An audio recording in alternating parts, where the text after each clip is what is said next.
And time now to take a look at what's been making headlines across the globe. And for that, I'm joined in the studio by none other than Solange Moujane, who tells me she's very happy it's Friday, the Yes, end of indeed. a long week. I think we all are. I think we indeed.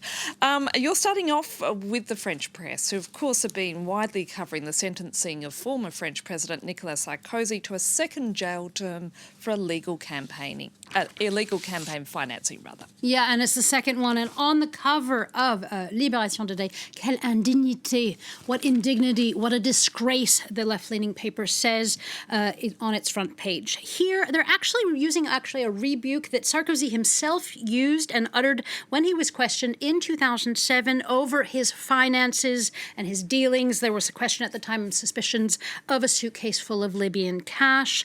So he said that himself. Now the left-leaning paper hails this ruling as a historic lightning strike, they say. But for the conservative paper Le Figaro, many on the right feel that the justice system is persecuting or relentlessly harassing the former French president.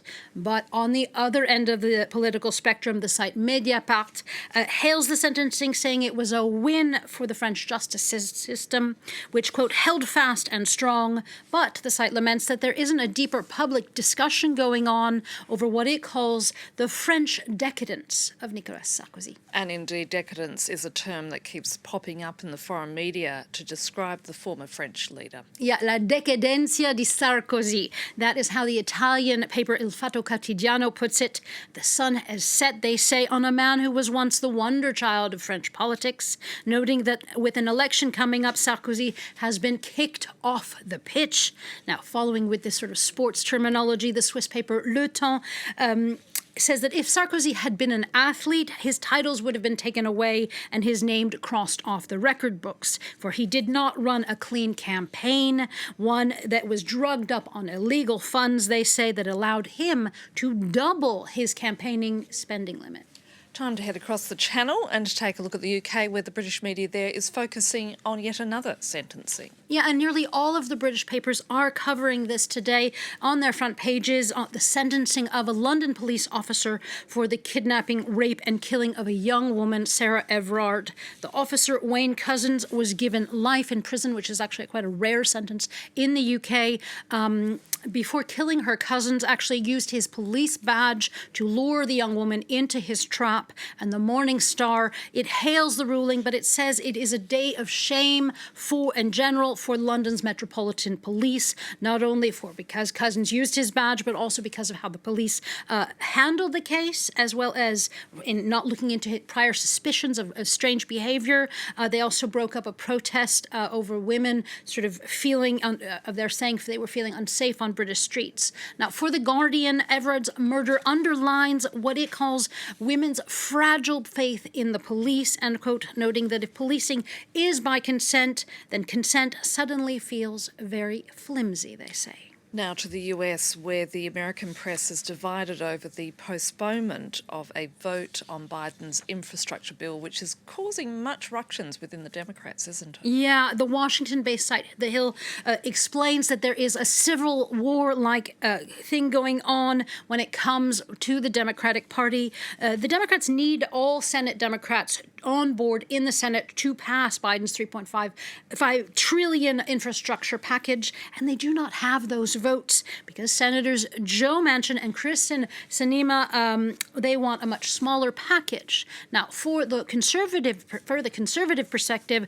the Wall Street Journal's editorial board says that senators are these senators are saving Biden's mandate from turning into what they call a Bernie Sanders agenda or a Sanders entitlement dreamscape. And one Arizona senator is particularly attracting both praise and criticism for refusing to vote for the bill. Yeah, the Arizona Senator Kyrsten Sinema is doing exactly what she was campaigning on, according to the Arizona Republic, or standing on her own.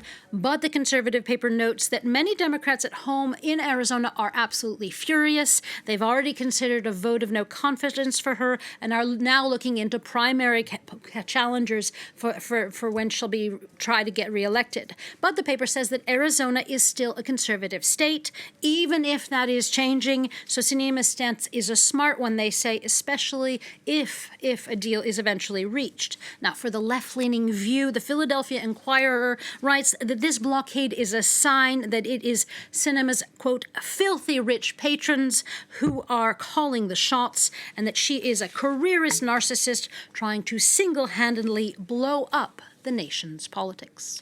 And finally, to end on a lighter note, you found something about an art commission that's gone wrong. Yeah, USA tells us about the latest twist in an art world story that where a Danish museum, they actually paid $84,000 to an artist to recreate sculptures that he had made out of money. Out of cash. But the artist, instead, what did he do? He provided them with 2 blank canvases, as we can see on the site NPR that's also covering this, and he called those paintings conceptual art, entitling them "Take the Money and Run," which is just so clever.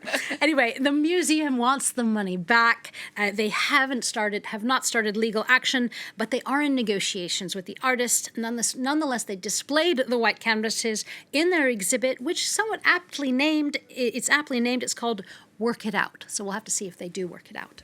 And nothing like a bit of art to provoke some controversy, Solange. It's good for it. The art world is full of controversy. Indeed. Thank you so much. That's Solange Mejin with a wrap of what's making headlines across the world.